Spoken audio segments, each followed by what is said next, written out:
This is a beginning tutorial on importing footage into Final Cut Pro. First thing you want to do is select the project that you'd like to import into. Then you can go to File, Import, and select Media. You'll get a dialog box that's asking you to find the source of your footage, where it's coming from. Now, if it's already on the hard drive, you might want to go down to Desktop and find it there. If it's coming off a camera, you're going to want to hook up the camera in advance to the USB port, turn the camera on, and you want to make sure, especially if it's a Canon camera, that you put it into playback mode. It'll be a button that looks something like this. It may be slightly different, but it will have this play icon as part of the button. Once you've done that, you'll notice that your camera will appear somewhere in this list. Okay. Mine is here because I'm using a memory card. If you're using the internal memory, you might find that it shows up here. In any case, select the camera if that's where your footage is coming from, and then go down and select just the footage that you'd like to bring in. I don't recommend importing all. I recommend selecting only the footage that you know you're going to want to use for this project.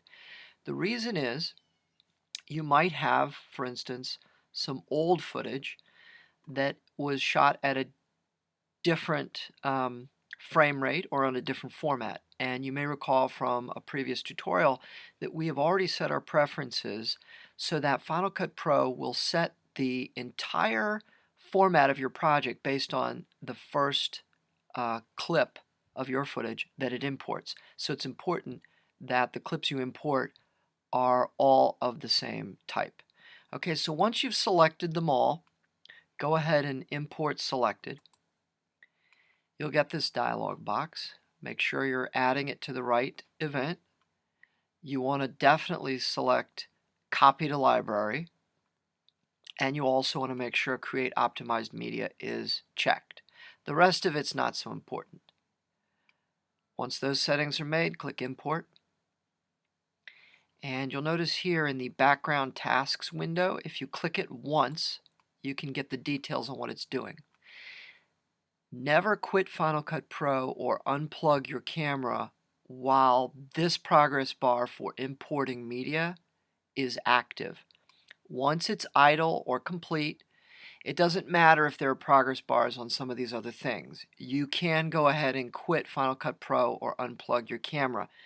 Of course, you have to safely eject your memory card or your camera, as you would for a Windows machine as well.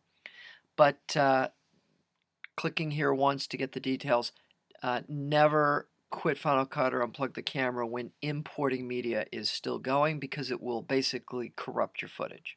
Okay? Once you've done that, you'll notice that all your clips are in the library and you're ready to edit. So that's pretty straightforward.